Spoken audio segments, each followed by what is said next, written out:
بسم اللہ الرحمن الرحیم۔ السلام علیکم، welcome to my YouTube channel novel readers hub. کیسے ہیں آپ سب لوگ؟ آج ہم فرحت اشتیاق کا ناول پڑھیں گے، موسم گل۔ یہ میرے one of the most favourite novel میں سے ایک ناول ہے۔ بہت بہت بہت خوبصورت ناول لکھا ہوا ہے۔ فرحت اشتیاق کو کون نہیں جانتا؟ فلم رائٹر، ڈرامہ رائٹر، اور یہ ساری فلمیں اور ڈرامے انہی ناولز پہ بیسڈ ہوتی ہیں۔ یہ ناول یونیورسٹی بیسڈ ہے۔ بہت پیارا ناول لکھا ہوا ہے۔ بیسیکلی یہ ویلنٹائن ڈے پہ لکھا گیا ہے۔ تو سٹارٹ کرتے ہیں۔ موسم گل بائی فرحت اشتیاق۔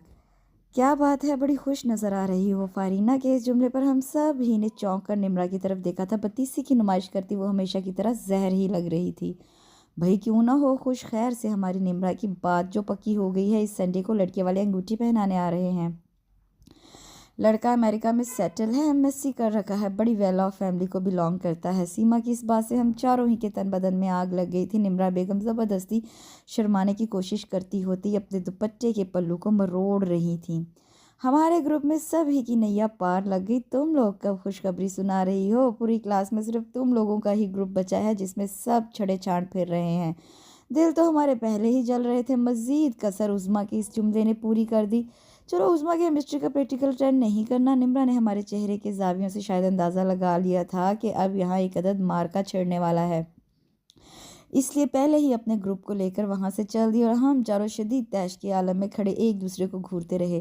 سمجھتی کیا ہے یہ عظمیٰ خود کو مومو کے غصیلے انداز پر مجھے سخت تاؤ آیا۔ اس کے سامنے تو چپ منہ بند کیے کھڑی تھی، کیسے وہ ہم سب کو منہ پر ذلیل کر کے چل دی اور ہم کھڑے منہ دیکھتے رہ گئے۔ لعنت ہے ہم چاروں پر۔ میں نے مٹھیاں بھینچ کر اپنے غصے کو کنٹرول کرنے کی کوشش کی۔ فارینہ اور نگار چپ چاپ منہ لٹکائے کھڑی تھیں۔ انہوں نے ہم دونوں کی گفتگو پر کوئی دھیان نہیں دیا تھا۔ تم دونوں کو کیا ہوا ہے؟ یہ بت بنی کیوں کھڑی ہو؟ میں نے فارینہ اور نگار کی طرف بغور دیکھتے ہوئے کہا، یار وہ ٹھیک تو کہہ رہی تھی، پوری کلاس میں صرف ہمارا ہی گروپ وہ بدقسمت گروپ ہے جس کا کوئی بھی ممبر ابھی تک شدہ نہیں ہوا۔ یہ شدہ سے آپ کی کیا مراد ہے؟ وضاحت کرنا پسند فرمائیں گی؟ میں نے نگار سے سوال کیا۔ اور جاہل، اردو میں سانپ کے لاحقے نہیں پڑے تھے؟ شدہ سے مراد ہے منگنی، شادی، نکاح شدہ، شادی شدہ وغیرہ وغیرہ۔ مومو نے میری عقل پر ماتم کیا تھا۔ فارینہ خاموش بیٹھی گھاس نوچ رہی تھی۔ ایسا لگ رہا تھا نمرا کی منگنی کا سب سے زیادہ صدمہ اسے ہی ہوا ہے۔ چل میری جان، اب اتنا اداس مت ہو۔ چلو آج نمرا کی منگنی کے غم میں ہم سب مومو کی طرف سے کولڈ ڈرنک اور سینڈوچز سے فیض یاب ہوں گے۔ اپنی بات مکمل کرتے ہی میں کپڑے جھاڑتے ہوئے کھڑی ہو گئی، جبکہ مومو بیٹھی مجھے خطرناک تیوروں سے گھور رہی تھی۔ کل بھی تم لوگوں کو میں نے پیپسی پلوائی تھی، یہ کوئی انصاف ہے؟ مومو نے صدائے احتجاج بلند کرنے کی کوشش کی، جسے ہم سب نے بے دردی سے کچل دیا۔